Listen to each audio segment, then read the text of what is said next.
Salut la Pragmateam. Alors on revient de 10 jours de vacances. On était chez David, la croisée des chemins, pour fêter les fêtes de Noël et de Nouvel An en famille, entre amis. Et bien sûr quand on revient, eh bien il faut se remettre au boulot, hein. Dès qu'on est rentré, on s'est remis tout de suite au boulot. Et là on est le lendemain, on est déjà sur la ferme. Donc on va faire le tour de tout ça. Et quand on revient, qu'est-ce qu'on fait? Le premier truc qu'on fait, c'est qu'on vérifie les animaux qu'on avait laissés en entretien à notre fils qui s'est occupé, hop là, du poulailler. Et vous voyez qu'il y a Sabrina qui est ici. Voilà. Et donc, voilà, elle va leur donner à manger. Alors, hein, vous savez qu'on est sur un terrain hydromorphe, hein, et comme tu vois, de temps en temps, tu as un petit peu de gadou comme ça. Mais ça, c'est l'endroit poulailler. Parce qu'après, elles ont tout le parc qui est de l'autre côté. Tu vois, qui est là-bas. Donc, elles ont encore de quoi s'amuser. Mais ça reste blindé de sources. Même si elles ont énormément d'espace pour gambader. Hein, on évite qu'elles restent ici où l'eau elle stagne tout le temps. Hein. Alors, dans le poulailler. Voilà, donc Sabrina elle les nourrit. Tu vois, on a viré le couvercle de ce truc là, parce qu'en fait c'est plus casse-couille qu'autre chose. Et elle remplit les mangeoires. Comme tu peux le voir, elle les remplit à ras-bord. Et c'est la pagaille. T'as vu comment elles sont nombreuses? Et en termes de trucs de flotte, tu vois, on a mis ça, tu vois, hop là. C'est un bac à flotte. Et en dessous, tu as, hop là, je sais pas si tu vas bien le voir, tu as des tétines qui fait que, quand elles ont besoin, en fait, ça fait un espèce de goutte à goutte qui fait que, en fait, elles prennent que ce qu'elles ont besoin et c'est pas accessible aux nuisibles comme les rongeurs, etc. Et c'est le meilleur système qu'on ait trouvé. On en a testé des abreuvoirs, à chaque fois c'est la merde. Soit ça se déforme, soit ça gondole, soit ça se casse, soit ça se bloque. Bref, c'est la grosse merde. En termes d'élevage et d'animaux encore à vérifier, on a aussi les petits lapins. Donc là, on a 2 mâles, une femelle, parce qu'on a une femelle qui est morte l'année précédente. Alors, elle est morte à cause de quoi? Elle est morte à cause des chaleurs. Enfin, pas de ses chaleurs à elle, hein, de la chaleur qu'il y a eu. Normalement, les clapiers sont bien orientés. Parce que si je vous explique, le nord est là-bas. Le sud est là-bas. Le nord est en haut. Donc, attends, je me mets dans le bon sens. Nord, sud. Donc l'est est là-bas. Et l'ouest là-bas. Donc théoriquement, les clapiers voient l'est, ce qui fait que le soleil se lève là-haut, toc, il passe au-dessus et quand normalement au plus chaud, il est derrière. C'est comme ça que ceux qui m'ont conseillé, hein, des agriculteurs, m'ont conseillé de les placer. Ça suffit pas, il va falloir que je fasse un appentis pour qu'ils aient beaucoup plus d'ombre, parce qu'en été, malgré tout, ils souffrent un peu de la chaleur. Alors c'est les lapins toujours, hein, c'est très fragile comme animal. Donc on va aménager ça mieux, hein, comme je vous avais expliqué. On commence par 4 lapins, on est en apprentissage, etc. Voilà pour ça. Ensuite, la source. Tu vois ici, la source, elle coule toujours. Je sais pas si tu vois bien. Ça coule toujours. Nos tuyaux sont perdus dans la vase du fait que ça n'a rien aspiré depuis un mois maintenant. Puisque on avait arrêté d'aspirer de l'eau. Pourquoi? Parce que on n'a plus besoin de l'aspirer puisque comme tu le vois là-bas, toc, tu vois ici là, la mare est pleine. On va aller voir ça ensemble. Donc là tu vois, tu as le tuyau qui est là-bas là. Toc, tu vois là-bas, tu vois l'eau elle arrive à ras. Donc, la mare est pleine. Donc il n'y a pas besoin de pomper plus d'eau pour remplir, pour que ça dégueule. Donc on laisse tout ça s'évacuer par la tranchée. La tranchée qui va aller, vous allez voir, je vais vous montrer. Toc, qui s'en va. Toc, ici tu vois, elle s'en va vers le fossé directement. Sinon ça arrive dans cette cuve là, cette cuve c'est un filtre, hein. C'est un filtre, tu vois, pour éviter que les grosses, comment dire, que tout ce qui est les particules les plus grosses soient piégées avant d'aller dans la mare et me remplissent la mare de boue, hein. On n'a pas envie de ça, on a envie que la mare, bah, elle s'envase pas.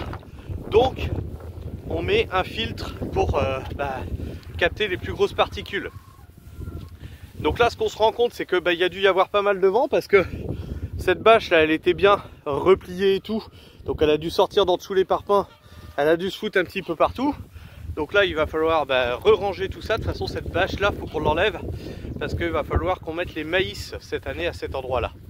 Prochaine chose à faire, là ça va être le travail de mois de janvier. Tu vois là ici c'est des fraisiers, donc tu vois c'est plutôt pas mal, mais tu vois qu'il y a des endroits là il va falloir désherber un peu si on veut pas perdre la production de fraises, ce qui est tout à fait normal, hein. Le désherbage c'est la vie du maraîcher. Ensuite tu vois qu'ici j'ai stocké des palettes. Alors il y en a qui sont pas fans des palettes parce que les constructions ne sont pas durables en palettes. Oui, alors pourquoi j'ai mis mes palettes près de ma mare? Parce que tu vois qu'ici par exemple j'ai des pompes et c'est installé à la zob et ça me fatigue. Et comme je suis sur un terrain agricole, j'ai pas le droit de faire des constructions en dur, et bien je vais me faire une petite cabane à pompe en palette que je peux démonter quand je veux, hein. Si on me demande de la dégager, je pourrais la dégager.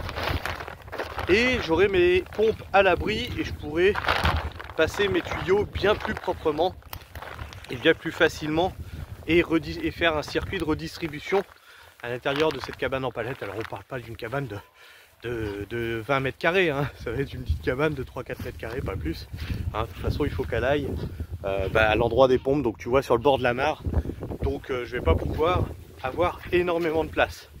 Enfin, vérification, tu vois on est devant la serre. Qu'est-ce qu'on doit vérifier quand on est devant la serre? Eh bien les arrosages, on a arrosé il y a 10 jours, il n'y a pas eu d'arrosage depuis. Donc j'ouvre la serre et on voit ça ensemble. Bon nous voilà dans la serre. Oh ça alors, qui aurait pu s'en douter? Bon, il n'y a pas besoin d'arrosage, hein, je vous rassure. Par contre, putain que c'est enherbé. Donc là, qu'est-ce qu'il va falloir faire? Il va falloir reprendre nos bonnes habitudes et désherber tout ça. Ah, j'étais pas dans cet état-là quand on est parti. Là-dedans, là, tu vois, là-bas, j'ai des choucals. Attends, je vais te montrer ça. J'ai des choucals, c'est n'importe quoi. Est-ce que tu vois le choucal? Est-ce que tu le vois? Il est là, perdu dans la mauvaise herbe. Donc là, on va désherber tout ça, hein. Le but, c'est d'avoir une petite production avant de recommencer la saison. Les premières tomates vont venir ici mi-mars, début avril.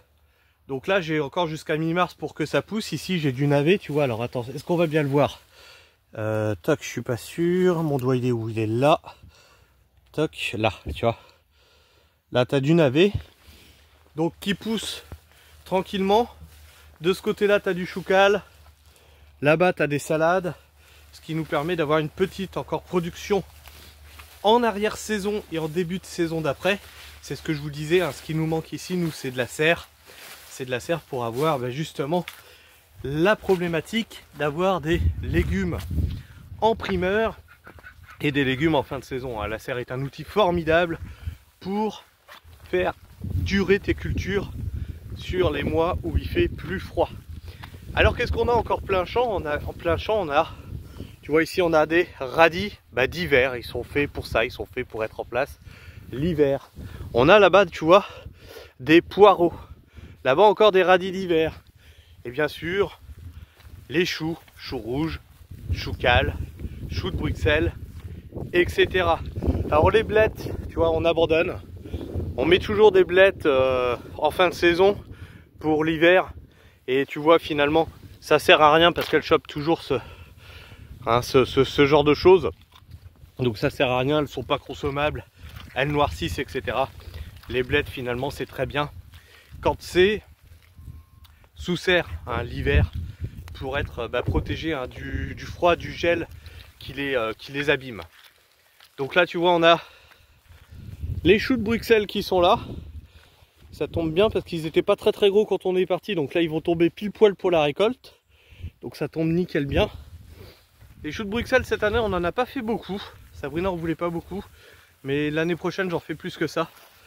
Parce que bah, c'est mine de rien, c'est un petit chou qui permet d'avoir une petite production en hiver. Le brocoli on arrête parce que c'est toujours des ratés.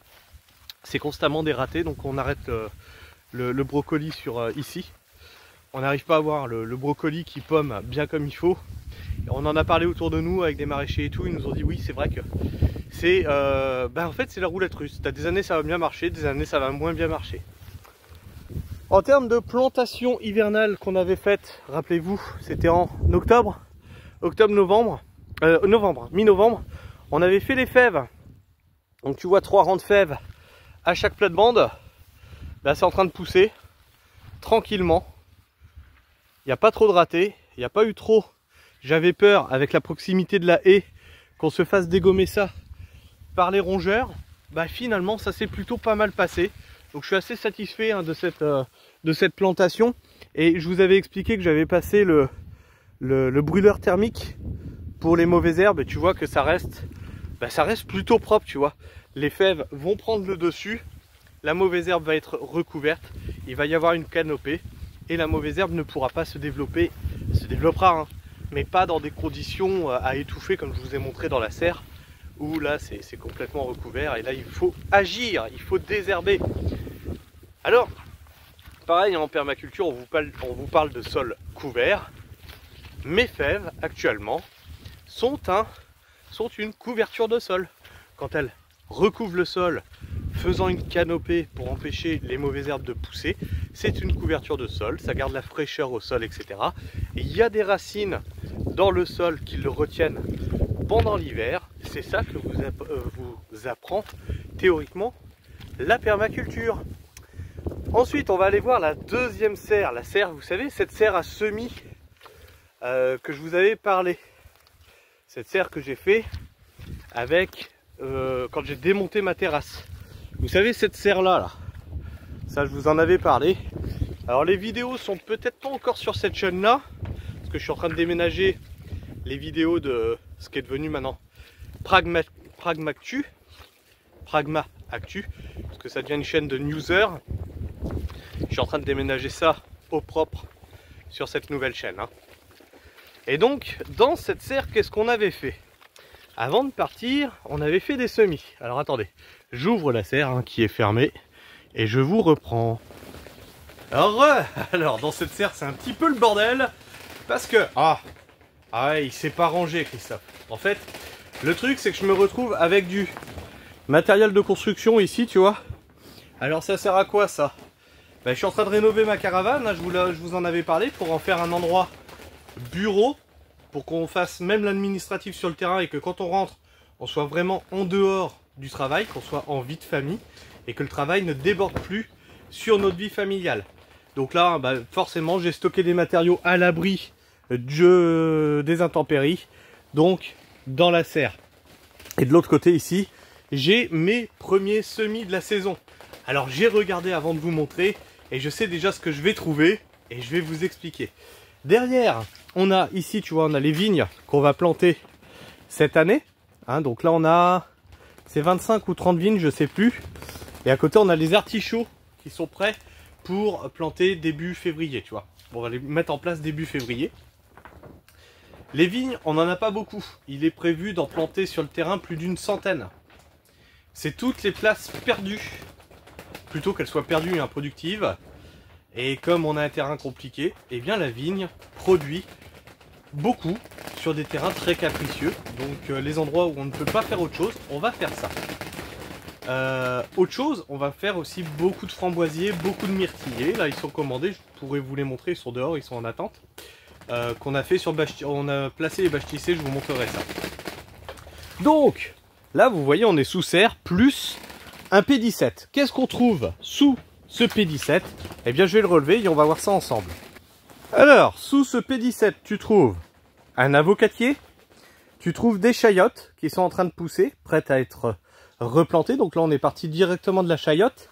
Tu trouves des choux en train de pousser, d'accord? Donc ça c'est du chou pointu, c'est du chou pointu. Donc on les a fait un petit peu tôt, on a dit on va voir, on va tester. Et là-bas, tu trouves rien. Et là, c'était quoi? C'était de la tomate. Alors tu te dis, ouais Christophe, t'as démarré de la tomate beaucoup trop tôt, forcément ça prend pas, ça a gelé. Non, non, si tu regardes bien, on se les a fait déterrer. Parce que quand je suis parti, elles avaient commencé à pousser. Donc là, il y a un truc, certainement un rongeur, qui est venu me les arracher. Alors, les rongeurs, j'en ai juste plein le cul.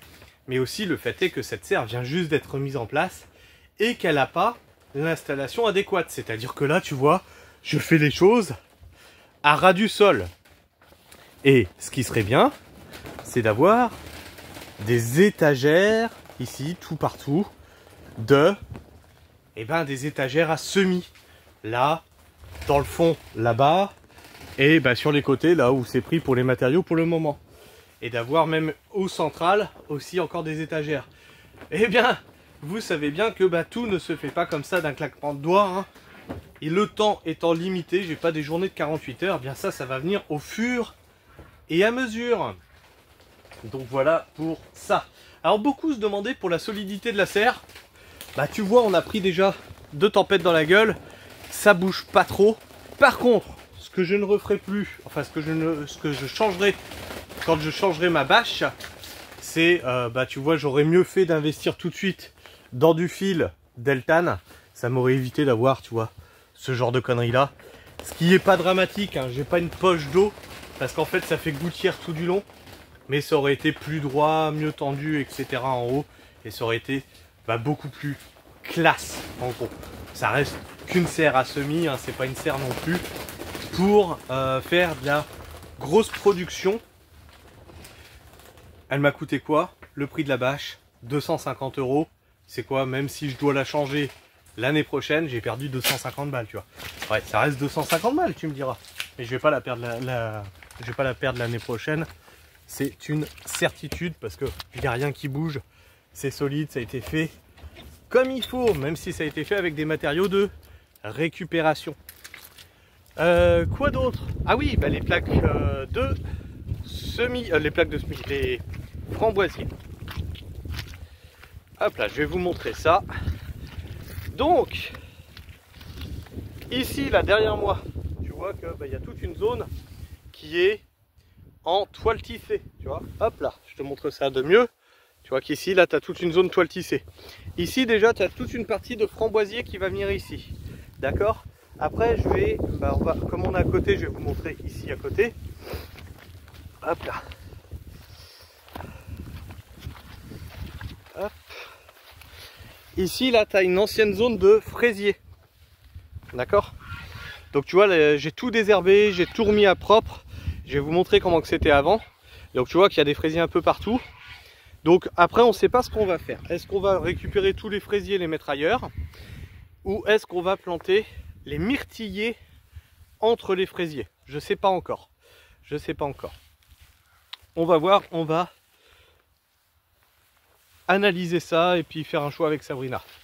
Les fraisiers, les plates-bandes de fraisiers étaient dans quel état? Eh bien, elles étaient dans cet état-là. Oui, oui. Ici, tu vois, là où il y a les cailloux, là, toc. Eh bien, au milieu, il y a une bâche tissée. Cette bâche tissée, ça fait un moment que on a été trop occupé et qu'on a laissé, tu vois, l'herbe prendre dedans. Et donc, les fraisiers se faire envahir de mauvaises herbes. T'as une autre zone ici, tu vois. T'as une autre zone ici. Hop. Tu vois, ça part jusque là-bas.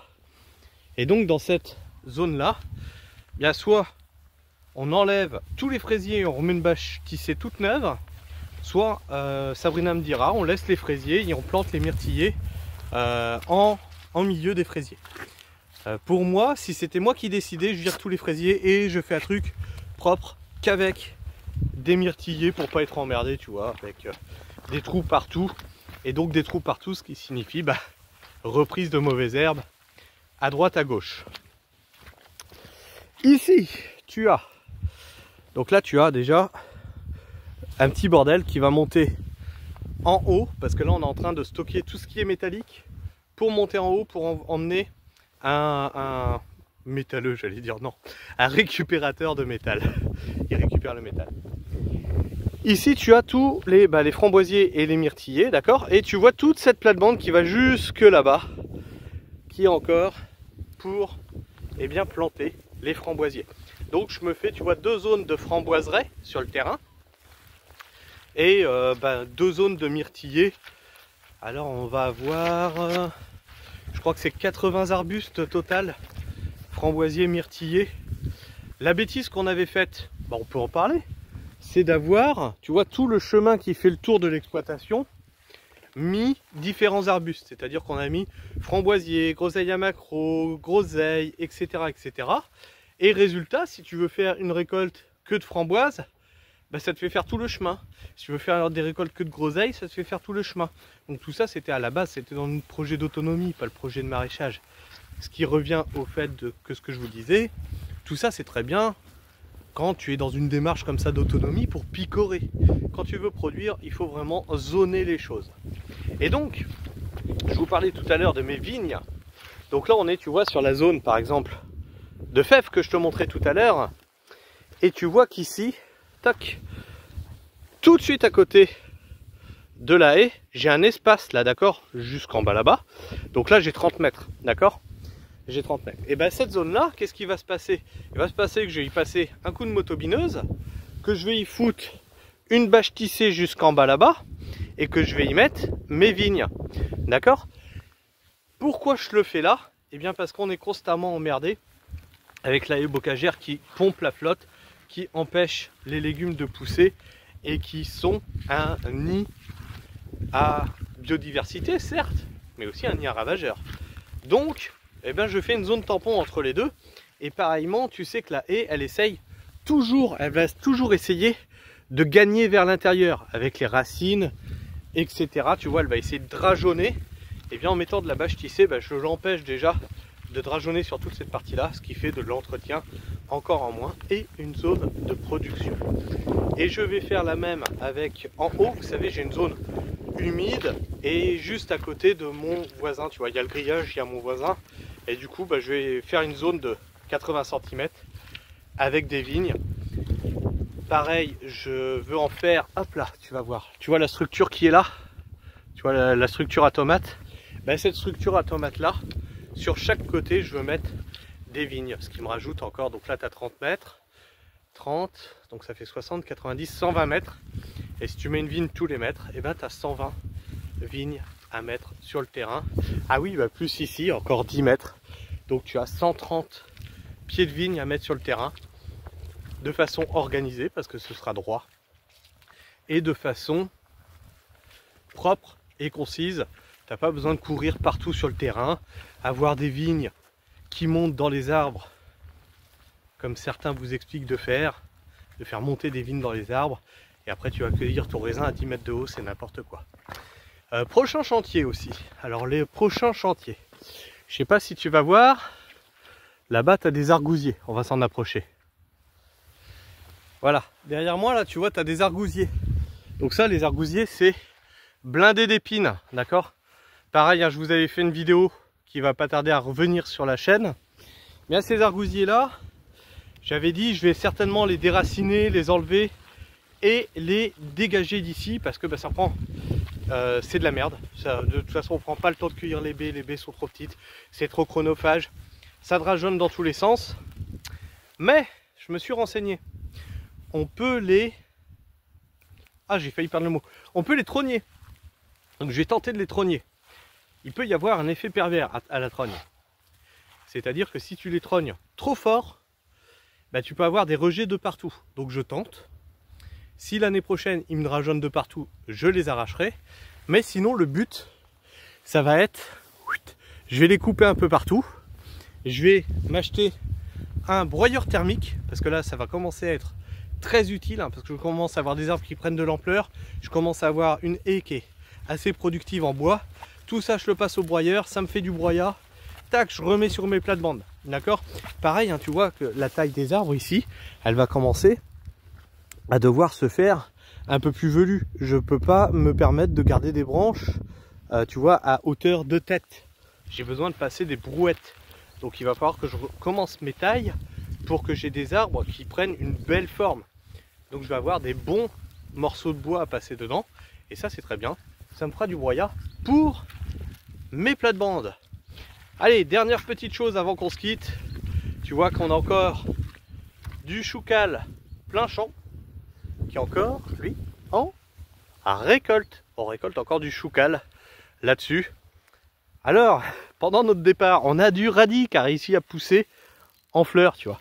Bon, il y en a quelques-uns. Alors ça, c'est les premiers qui ont été semés. Pareil, hein, ça, je vous le répète, le radis, faut échelonner. Vous ne semez pas tout d'un coup. Vous allez semer le radis tous les 15 jours. Parce que ben, sinon, ben, effectivement, vous allez avoir toute votre production de radis qui va monter en fleurs d'un seul coup. Et vous ne pouvez pas tout récolter d'un coup et tout vendre d'un coup. Il faut toujours échelonner hein, ce genre de culture. Faut pas faire les gens. En fait, il faut pas être trop pressé. Hein, la nature t'apprend ça. Hein, tu deviens humble avec la nature parce que la nature t'apprend à prendre ton temps. Tu ne peux pas courir tout le temps et vouloir de la production tout de suite. Ta production tout de suite, c'est très bien, mais tu l'écoules comment?